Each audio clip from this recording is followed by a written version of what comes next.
Welcome to DPS on the Move. I'm Dr. Casimiro, Superintendent of the Danbury Public Schools, and today is episode 2 of our Inspiring Leadership series. So today I have 3 esteemed principals with me here today as part of our leadership series that we want to make sure that our folks in the community understand just how lucky we are to have such incredible leaders. So now I'd like to have everybody introduce themselves a little bit and talk a little bit about how long you've been an educator and a leader, what your backgrounds are, and what your current role is, the buildings that you're in, and how long you've been in the school system. So we'll start with Dr. Zalita. Hi, I'm Dr. Christy Zalita. This is my 21st year in education and my 21st year in Danbury. I began my educational career as an 8th grade science teacher at Rogers Park Middle School, where I am currently the principal. I spent 10 years as an 8th grade science teacher and then got into administration as the associate principal for instruction across the 3 middle schools. And I am now in my 6th year as the principal at Rogers Park Middle School. Prior to getting into education, I was a research scientist in 2 different fields. One was agrochemical, where I worked in environmental chemistry, and the second was in a semiconductors research and development, where I tested how to subatmospherically house toxic gas. Wow. You made it all the way to education after that. Yeah. Okay, great. Okay, next. Hi, my name is Carmen Vargas Guevara. I'm the school principal of South Street Elementary School. I have been very privileged to have an extensive experience. Before I became an administrator, I was a teacher in the Boston Public Schools. I have taught special ed, I've taught bilingual ed, I have taught elementary, I've taught middle school, and I've taught high school. I've also, most of my administrative experience has been here in Connecticut for the past 12 years, and out of those 12 years, 8 have been here in Danbury. I was an assistant principal in Hartford Public Schools, I was an assistant principal in the Greenwich Public Schools, and I'm currently the principal of South Street Elementary School. Great. Okay. Hi, I'm Dr. Dana Perez, and I'm currently the principal of Pembroke Elementary School here in Danbury. This is the start of my 16th year in education. All 16 years have been in Danbury Public Schools.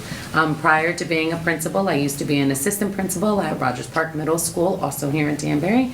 And prior to administration, I used to be a school counselor at Rogers Park Middle School and at Westside Middle School. And before education, I used to import for U.S. Customs. Oh, I don't think I knew that about you. Mm-hmm. Yeah, interesting. Okay.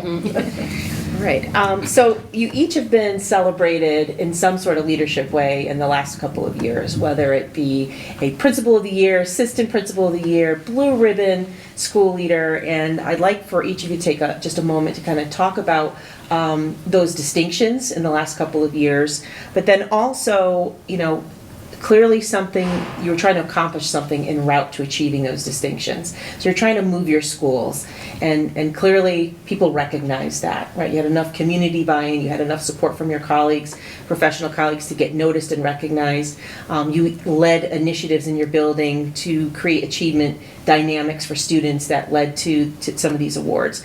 Can you each talk a little bit about the Distinguished Leadership Award that you received, and what do you think went into how that came to be? So I actually was awarded the Connecticut Assistant Principal of the Year, and part of that distinction, I also had an opportunity to represent the state on a national level and was able to go to Washington, D.C., which was an amazing experience, and I hope Danbury has an opportunity to get all of our administrators an opportunity to go there, because it's just electrifying and it just ignites something in you that you can never replicate. With that being said, when I'm thinking about what I was doing at the time when I was awarded that award, and what I continue to do now as a second-year principal, is I fundamentally believe in the power of empowering staff and students and elevating their voices to really affect change at the school level. I think here in Danbury, something that is unique to our district is we have some amazing educators and some amazing students. You have the Teacher of the Year in Yes, your I had the building? Teacher of the Year, Sarah Cefaloni at Pembroke Elementary School as well. And so I really think that was one of the major things that I took away as far as some of the work I was doing. I remember one of the panelists shared with me later that something that stood out to them was one of the students they interviewed said that I saved their life. Wow. And that just has always stayed with me. And now I'm continuing that work at Pembroke. I started the Pembroke Positivity Crew and thinking about the teacher leader program, highlighting, elevating teachers at the building level. But I would say definitely the work that got me the award and what I'm continuing now is how do I continue to empower staff and students to make the whole school community better. That's amazing. And you certainly have done amazing work at Pembroke in the last couple of years, and I know the staff there is so happy that you're there. Thank you. And that the changes there in the last couple of years have been palpable. Thank So, you. Yeah, thank you. Carmen. In 2020, South Street received the National Blue Ribbon School Award. And in that same year, I was also recognized one of 12 of the 365, I think, principals of that year that won National Blue Ribbon Schools. I was one of 12 that got the Terrell H. Bell Award for educational leadership. So, I don't think we go into these roles as, oh, we want this. We're not looking for accolades for that. I think for me personally, my first love is children. I love children. I can communicate with children. I understand children, and I believe in children. I believe that all children are capable of learning and achieving the highest standards possible. It took me time to now build that within the community of adults, right, of educators, but understanding now in this role the importance of building those relationships, the importance of getting to know your community, the needs, not just academically. You have to get to really look at the whole picture. As they say, it takes a village, because you can't do this by yourself. So when I started in South Street, I think the main key that made a difference was also to have a vision. And I went in from day one saying, this is the vision that I want for the school. I said from day one, I want this school to be a National Blue Ribbon school. I want this school to be a trendsetter. I want you, and you can do it. And thank you that the staff believe in it and continued it. And but again, it's every day. That was one accolade. Every day we're working towards achieving the best for our students. It's something I've always noticed about your staff is that no matter what comes down the line, they're always volunteering to do it. Let's tackle it. Let's in the best interest of the students, and then you have this really great community vibe in your school, and it stood out during the pandemic, especially when people were handing out laptops in the cold. I mean, I know this was happening in all of the schools, but particularly where your school is located, the amount of parental support that you have there and community organizations that are working with the school are impressive, and that takes work. And those are those relationships that you build over time. So, definitely stands out about South Street. Dr. Salida. So in 2003, I was awarded the CALIS Exceptional Principal Award for the work that I've done with our Latino and Hispanic students, which was really humbling and inspiring for us because we've worked so hard to create a culture of inclusion. And in 2024, I was awarded the Middle School Principal of the Year. And then, like Dana represented Connecticut as the middle school principal of the year in DC, and one of the activities that we had to do was share like a word that would describe how you felt being down there around these other amazing administrators, and it was inspired. It's not a real word, but I was inspired and empowered to take the things that I was learning from other people and put it forth in our school. And I think the reason that I was selected was for the work that we've done, not only to create this culture of inclusion and belonging, but also to create this data mindset for students and this idea that we're all leaders. And so if I have to empower myself and others, and if I'm a student who understands that they may be a little bit behind or they're a little ahead of like the norm, then I need to set goals for myself to improve, because no matter where you fall on the continuum, you can always to move forward to grow. And I think that has been the thing that stood out most. And thinking of the panels, one of the students had said, being at Rogers Park is like a big hug. And I think that was my favorite of all, because that really showed over the course of many years and many people remembering how it used to be 2-3 decades ago, when a student said that it was like a hug. That I knew that we were getting somewhere, and we're always moving. And I will be joining my friend here as a Blue Ribbon School one day, because that is our vision. We will be a Blue Ribbon School. Well, all of the schools are going to be the best, part of the best urban school district in the state of Connecticut. Yes. Absolutely. That's one of the missions that we have. That's one of the reasons why we're trying to get out and promote the Danbury Public Schools. There's so much that's happening that is good. And we want to make sure that people understand it, embrace it, and then continue to support the school system. I will just add, though, anytime I've ever walked into your building, there's always 5 or 6 people huddled around a data sheet on the wall, Yeah. tracking kids, trying to find the next best move to make for a group of students in real time. That is super responsive. The level of persistence that you and your staff have for that you've encultured in your school is impressive. And then the other component you touched on a little bit was about this hug idea. If you walk around the school, there's always a teacher, if it's between periods, they're not always just in their classroom fiddling with the next lesson that's going.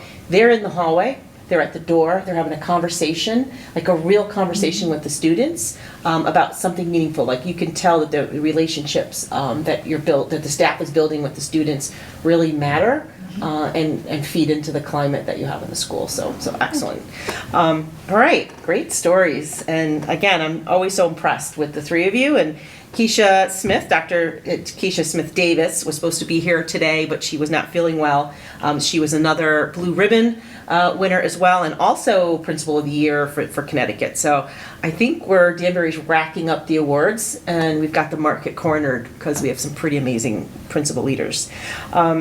Speaking of leaders, I want to get your thoughts on what makes an effective leader. So you each identified things that you worked on that were kind of specific to maybe a problem or practice that you were working with, or maybe your core beliefs that you were just trying to translate in the school in terms of your vision. But what makes for an effective leader? And then what is challenging about leadership, and what are the rewards? So we'll start with Dr. Salida. So I think with everything, it starts with relationships. And we have, I say 3 words a lot to teachers: relationships, routines, and reteaching. And I think it could be applied to anything. So the relationships, having to establish them as a person who was a teacher there, as a colleague there, and now as the person in charge, in establishing that very trusting relationship, they know I have their back, they have my back. We're going to work through things. We're going to take risks. We may fail, but we fail forward, and we learn from what we try, always in the best interest of kids. And I think that is at the core of everything. You need a foundation of trust. Something that's challenging is the challenges that we face every day. So we are in an urban district. I love being in an urban district. I love being in my hometown, and we have a lot of challenges. And sometimes, as you mentioned, I have an amazing staff who pour their heart into what they're doing. And sometimes it's really hard. And they show up every day, and we do our best. And I think, trust and challenges. Great. Okay. Carmen? I think, I mentioned on being a visionary, but I think also being an active listener. That for me was particularly challenged because I come from a mindset, I want to solve a problem, I want to do it, this is what you need to do, here's the prescription. No, I've learned as a leader that if you want to make a change, if you want to change, if you want to create a difference in a climate, you have to listen. You have to listen, and you have to be an active listen to genuinely show people that you care, genuinely show people that you don't always have the answers, and you don't always have to have the answers. But going into that, building your trust, you have to listen to people, be able to understand that you don't need to have all the answers, and that you have a community that is there for you to support you and to achieve your goal. I, like Christy said, I'm very privileged, blessed to be in Danbury, because I know I can pick up the phone, text any one of my colleagues, and I don't need to have all the answers. I just have the right people around me, and that makes a difference in the challenging work that we do, like you say. Anytime I've ever called you, Carmen, about something, to check in, you don't always give me the answer in the immediate. You go, you know what? Let me go talk to my 3rd grade teacher, and I'll call you back, or I'll let you know, or I'm going to meet with the team. And so that always stood out that it was a collaborative process, and that you were going to check in with them and see what they're comfortable with, get some ideas, that you value your staff's ideas, which always makes the buy-in piece. So it is there because of that check-in with them. So great. Thank you. Dana. I would say for myself specifically, when I think of leadership, is really being self-aware, and I think it starts with me and where I'm at as an individual. Brene Brown, her Daring Greatly book, there's actually like a leadership series you could do with yourself. And she really talked about diving into your own core values, and doing that work really helped me become aware of what are my own values as a person and how do they play out when I'm actually working with my staff. And I would say self-awareness is huge. Being aware of how I'm showing up every day is huge, because I think communication is huge, collaboration is huge, trust is huge. But if you're not aware of how you're walking into the room, if you're not aware of what you're bringing in or what you're taking out, you necessarily don't know how you're changing the environment, and you're not aware of maybe some of the mistakes that you're making that could actually be impacting the situation. And so for me, I start my day off early in the morning with a self-scan of what I did yesterday. And I always ended with, I'm going to be a better person today than I was yesterday, and thinking about what the steps do I need to take to become that better person. And that is not only as a leader, but as a human, as a mother, as a wife, as a daughter. And I think that if I carry that out authentically in everything, it becomes almost who I am no matter where I'm at in my day, rather than this is the face I wear when I'm in front of my staff, and this is the face I wear when I'm in front of you, or in front of my parents, or in front of. So that is something that I've been trying to get much better about, is who am I as Dr. Dana Perez everywhere in my life. And I think that it's also not always easy to do that, right? Because you have to be very vulnerable with yourself, and you have to be vulnerable with those around you to listen to what they are saying. Of, your critics, right? There's people around you who are saying things, and you have to take that into account. You hit it, because there's been days when you've called, you've had either maybe a tough staff meeting, or there was not enough answers that you were able to provide, and I think you're not afraid to say, I don't know the answer, I'm going to go call someone and find out. And, in those conversations, it's clear to me that you've had vulnerable conversations with your staff, and that, I think sometimes as leaders, ego can get in the way when we're trying to solve problems, and sometimes we don't know the answers. We just kind of come up with a blanket policy, and this is how we're going to do it because I said so. And I've never felt that either in any of your buildings, but I think that the staff senses that vulnerability, and I don't have all the answers, but I'm going to find out. I'm going to call a couple of people, and we're going to see if we can problem solve together. So I think that really, the things, the points that you made really come through with a sense of vulnerability, and that's honesty and transparency, and the staff picks up on that very quickly. And so that's amazing. I love the words that you just said about your reflection and self-checking, self-scanning from the day before. I love that. I think to piggyback on that, because it's something that when we worked together we did, is actually sending out a survey. We would meet with everybody, all the people, and say so what went well at the end of the year? What didn't go well? What policy would you change? How do we continue to have this positive culture? And it's taking that information and not just gather and go. Right. It's gather and do. So if you're telling me this policy really didn't work, also don't wait till the end of the year. If something isn't right, you got to ask people tell me how to make this better, because the answers oftentimes lie within the building itself. And that perspective getting. Asking people I'm making this decision, how does it affect you that I may not have thought about? And being vulnerable and willing to say, all right, well, I didn't think of that. Well, thanks. And that's the difference between collecting data or for a compliance purpose versus box checking. Yes. Right, exactly. To make sure that we're actually putting some good things into play using the information that we have. Well, that's great. So leadership is hard. Yes. Teaching is hard. Yes. What is your advice to teachers who are interested in taking on leadership, taking the next step towards a principalship? What advice would you give them? I think I am fortunate at Pembroke. We have some great staff members, and I actually do have probably about 4 people who are probably going to pursue administration. Great. But I tell them all the time that the hardest part is it gets very lonely the further up you get.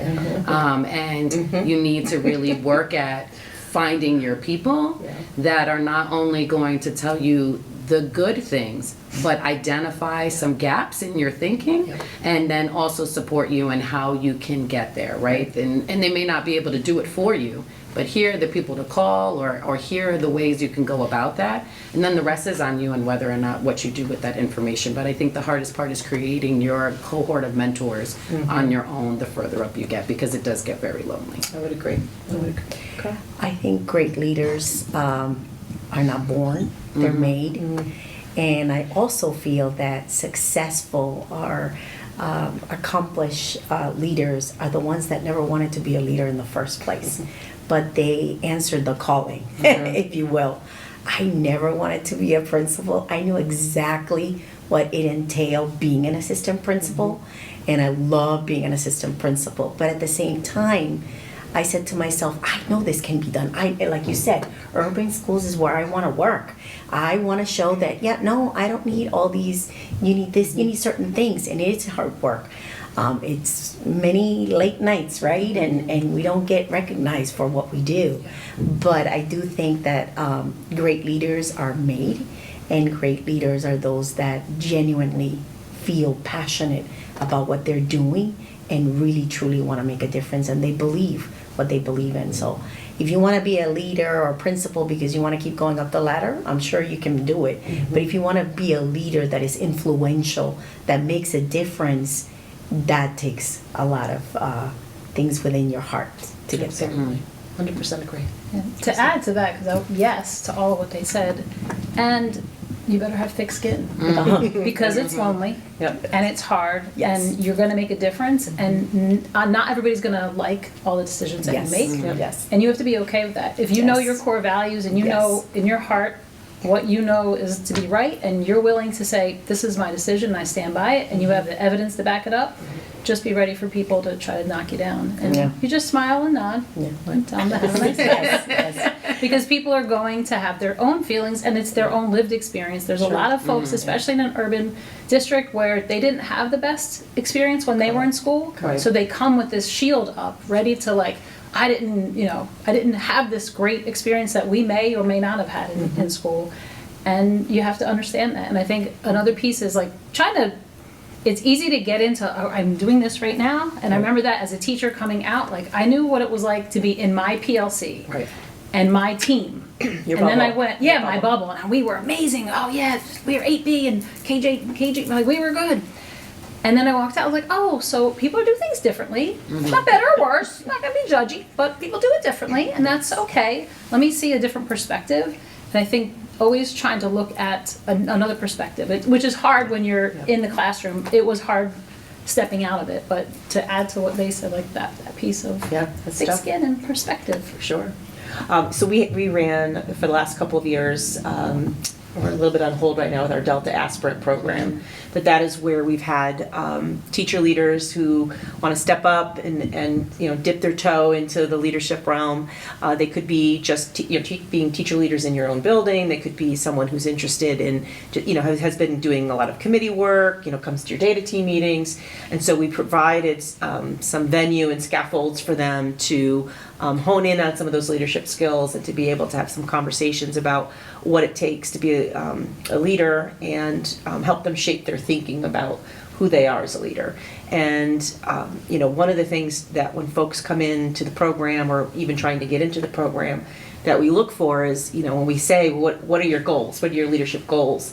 And if the goals are, well, I want to be an assistant principal, we pass on those, because we want the assistant principalship is the training and apprenticeship to be a principal, and we have to start to view it that way. And so that those assistant principal roles are very, very important.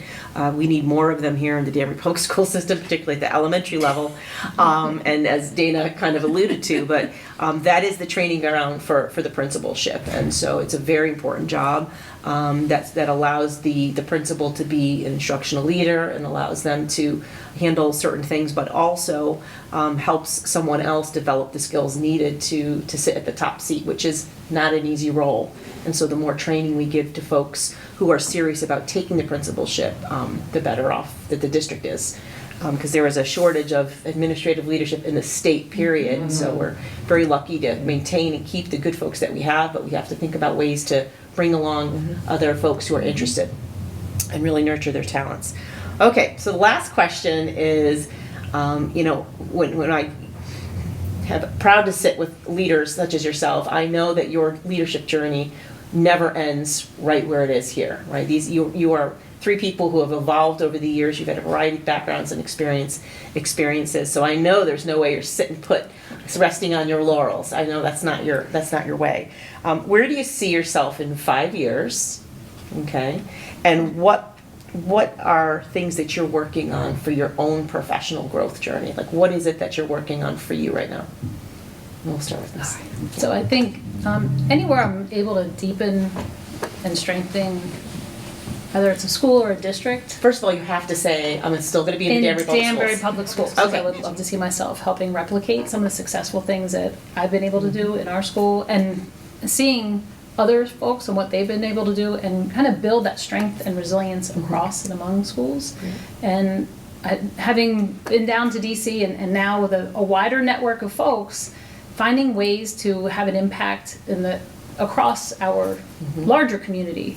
And that doesn't mean leaving, it just means connecting with and being part of different associations and having Danbury's voice be raised. And Absolutely. across I had the the- pleasure of joining you for just a brief moment down in DC when you went down to be celebrated. And the people that were in the room in DC, and I'm sure, Dana, you experienced this when you went down to DC, the talent that was in the room was incredible. I would have blindly hired anybody that was in that room, but the level of enthusiasm, it was like lightning in a bottle. And the messages that I was hearing was that you take the good that you know and then you scale it. How do you grow it out and make your ecosystem a better place? And so I found that to be inspirational just in the short time that we were there. The other thing that I think is really important is that I think it's a call for administrators to get out of the bubbles and go out and see other places, go out and visit other school systems, be influenced by different leaders. I know it was very important for me through some grants to get out and see other models that exist out there, so you can come back in and say, maybe we should be thinking about this differently. So I highly encourage that, and I know that only through sometimes these leadership opportunities, these awards, we're able to do some of those things. But I think it's something that we'd like to see encouraged for all of our principalships to be able to get out and go see and experience some other things, to come back and share those. It's very important. So I just wanted to add that. Carmen. I would love to, my calling was teaching. I've always loved to teach, and so that's still my calling. So I love to mentor other people. I would like to write my own book. I would like to do some research on best practices on MLLs, multi-language learners, and I want to be a grandma. 20 years from now, I want to be a grandma. So that might be the most important able to use one on my our little list. grandkids as little experiments. That's right. That's wonderful. Thank you. Dana. Well, as a new mom, Dana, what a difference. She needs a break. So, the sky's the limit for me. I really have not seen myself as far as having a limit to where I want to go.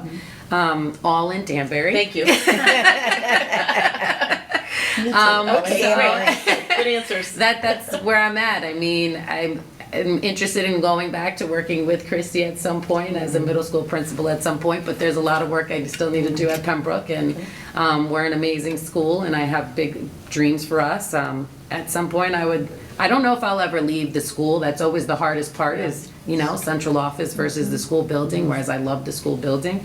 But I see myself as, I don't have a limit. The sky's the limit for me as far as where I want to go. And I enjoy supporting CAS, volunteering in CAS, and I'm on their actual award recognition committee. So I've had the privilege of continuing that work and being able to visit different schools across the state and seeing what leaders are doing. And so there are ways that while we may not be able to, through the awarding process of being able to have those opportunities, maybe finding different ways for our leaders to volunteer on different organizations for CAS, to have those opportunities opened up to even engage in conversations with different leaders or visit schools, because there are some really cool things happening across the state of So Connecticut. as part of the budget process this year, our board approved our very large but very much needed ask of about $194 million. And this year in the general fund, I know we've always relied on grants from time to time, but we did put in about $1,000 for the principals, for each principals to go off so they can go to those conferences, and they can have those experiences. So we'll see where the final numbers land at the end of the year, but the idea that principals need to get out and go do these things and hopefully do them together so they can come back excited to teach the rest of us what they're seeing out there and apply, not take theory, but actually put it into practice is going to be important. So There are ways to piggyback on Dana, that Cass, because we're both pretty active people on boards of control and things, that we have these connection meetings monthly for elementary folks, for middle and high, where people, just in our state can share information, and through the NASSP, the National Association of Secondary School Principals, and National Association of Elementary School Principals, there are countrywide connection meetings that we got to tap into we need that. to get into. Agreed. Okay. Yeah. Well, I know how busy you are, so I don't want to take too much more of your time, but I want to thank you for coming and just sharing with the Danbury Public School community just how wonderful you are. You're certainly inspiring to me. I know your building staff certainly feel very lucky to have the three of you doing the work that you're doing, and we just, on behalf of Danbury Public Schools, thank you. Thank you for your leadership. We're very lucky to have you leading the We are way to very the number one thank urban you. district in That's the world. right. There you go. In the world. In the whole You just world. raised the bar. Yes, Okay. So that wraps up our second edition in our leadership series on Danbury on the Move. And we will see you again in a couple weeks. We have one or two more leadership series to do this over the course of the winter. And in the spring, we will move into our teacher series.